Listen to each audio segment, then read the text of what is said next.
What's going on? I am reviewing the new movie Avatar Fire and Ash, directed by James Cameron. Daddy James Cameron. He's here to save cinema once again.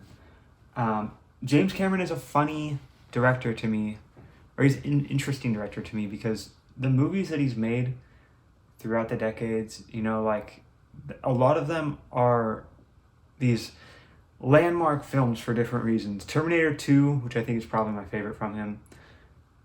I think of it as like a watermark action movie, like a dude action movie.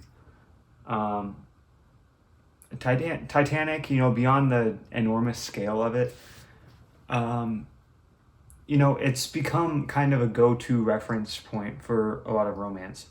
And Avatar, when it came out, it was this special effects, milestone that to this day I think is probably good. I haven't watched it in years, but it's funny that when that movie came out, and basically up until the time The Way of Water came out, nobody gave a fuck about Avatar. It was a joke because it just had no like the joke was that it had no cultural impact. And up until The Way of Water came out, that was the case, and then The Way of Water came out. And then all of a sudden, everybody on the planet's, the biggest fucking Avatar fan in the world. Everybody's talking about how this movie's saving cinema or whatever. And I mean, I didn't really like it that much at all. But, outside of like the things that, like James Cameron does spectacle really freaking well. And the special effects on it do look crazy good. But other than that, I thought it was like James Cameron feels like he's stuck in like the 80s. In his writing and his like character development and stuff.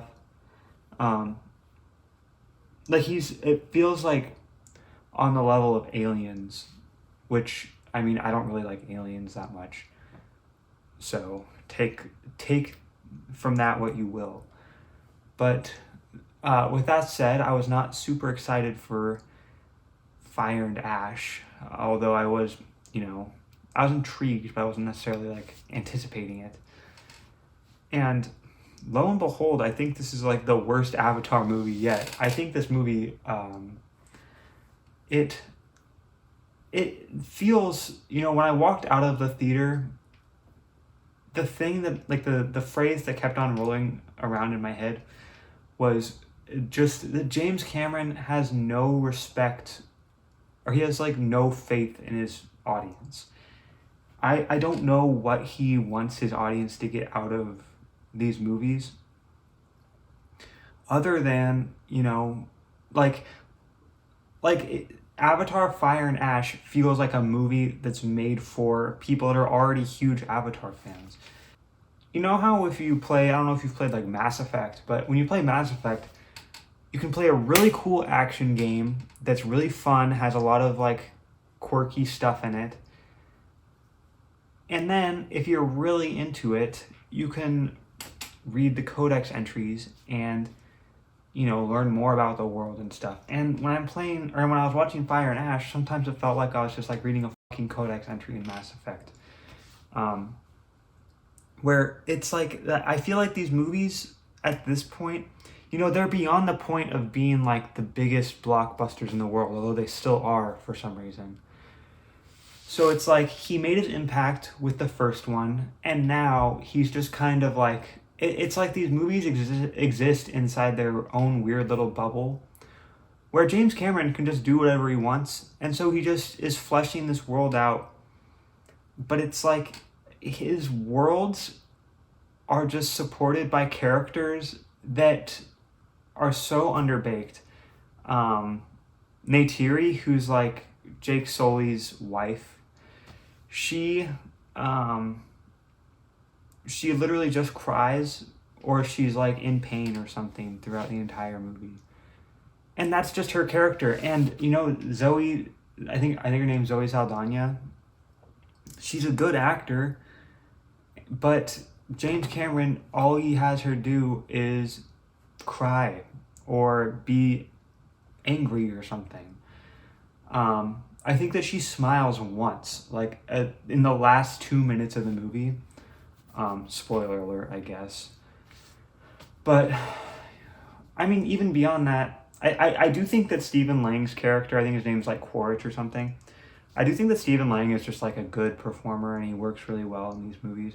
Which, spoiler alert, again, Quaritch is back again.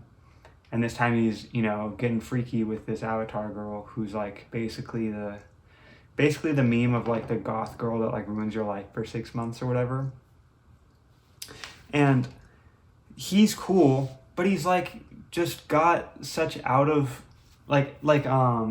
there's just like there's a part where he literally goes like, well, this is awkward. And it's like, okay, Mr. James Cameron, you got a fucking blank check. You can do whatever you want with these movies, and you choose to make the most fucking boilerplate action movies with like at times just bad writing. And this is all without even getting into Spider, who is like the human character that's like basically he's like the adopted child of Jake and Neytiri. And I think the actor's name is Jake Champion. I don't know who is letting his performance fly. I don't know who is allowing this to happen, but Jake Champion's performance as Spider is just comically bad. It's embarrassing. And I mean, I see people on Twitter for some reason are glazing the fuck out of this movie. People are saying like, well, he's not acting against anybody. And so like, I don't blame him for like being, acting the way that he does. And it's like, okay, first of all, there's plenty of movies with actors that are just acting by themselves and they're doing a great job. Whether they're doing like a soliloquy or whatever. But secondly, he might not, it's like, okay, if you're not the best actor in the world, that's okay. We can't all be fucking Daniel Day-Lewis. But he's acting like he's in a Disney Channel sitcom. Like, that is not an exaggeration. He is acting like he is in a Disney Channel sitcom.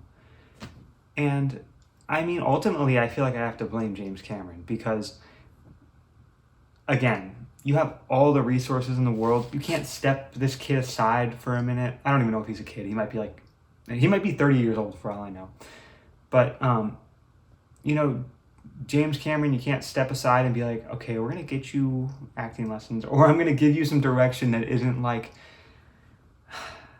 I don't even know like how, like, it's not like he has any standout line. Well, actually, I take that back. There is one part that just really stuck out to me because I thought it was so funny and so stupid, but not for the reasons that James Cameron wanted it to be.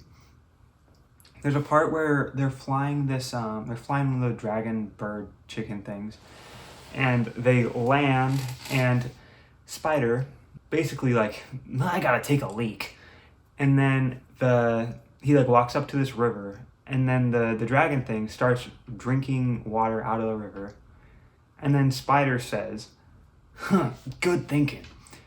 First we drink, then we take a leak.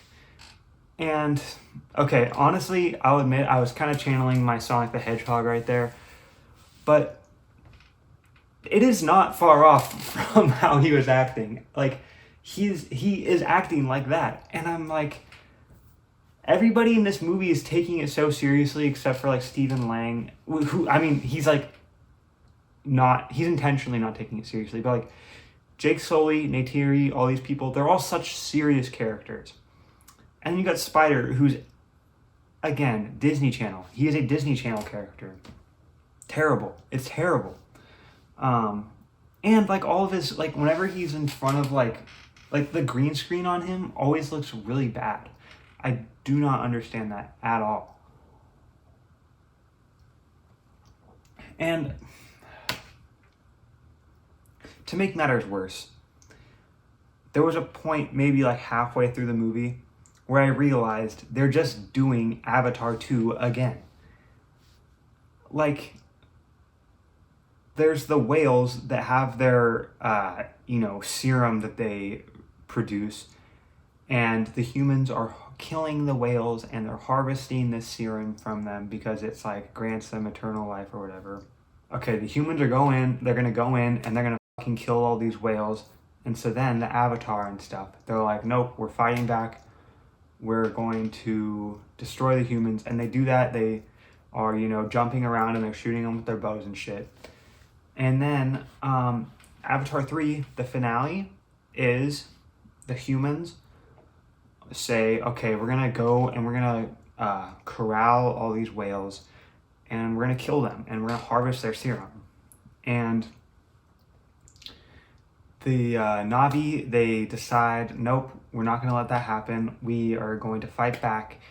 And it's this big battle, and it's literally just the same thing as Avatar 2. It even ends with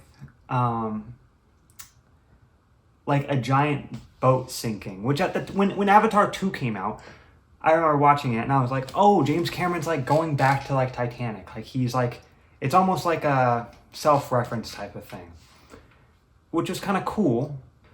But in Avatar 3, it's like, what the f***? Why are we just watching this showdown happen on a sinking ship again? It's insulting. Like, James Cameron knows that Avatar fans are fucking, like, he knows that they'll just eat it up. Because, Avatar is like saving cinema. It's like Avatar is, like, James Cameron is, like, pushing boundaries and stuff. And, it's just embarrassing. And I mean, I feel embarrassed because I expected different. I feel like I got duped. There's a Miley Cyrus song at the end, which was really funny just because it's like, what the fuck is Miley Cyrus doing in this movie? Just really terrible. Like, I hate this movie. Again, I do, like, it's like, even though it's the same finale as the last movie, it's like the action was still kind of fire at the end. I'll admit it. But yeah, dude, I think this movie is like a 3 out of 10. If it didn't have the special effects that it had, and if it didn't have like, I don't know, I guess that's it. I guess the special effects are all it has. Yeah, dude, way too long. It's like such a slog all the way through. 3 out of 10. This movie. Anyways, if you saw it and you thought it was like saving cinema or whatever, let me know. James Cameron, I hope you're happy with all the money you're making off of this. Anyways, if you want to watch something else from us, there's plenty more to watch down in the, if you click on our channel. If you want to subscribe. If you want to like it, then like it. And I'll see you when I see you, okay? Bye-bye. James Cameron, thank you, Daddy. Thank you, Daddy, for saving cinema. Bye-bye.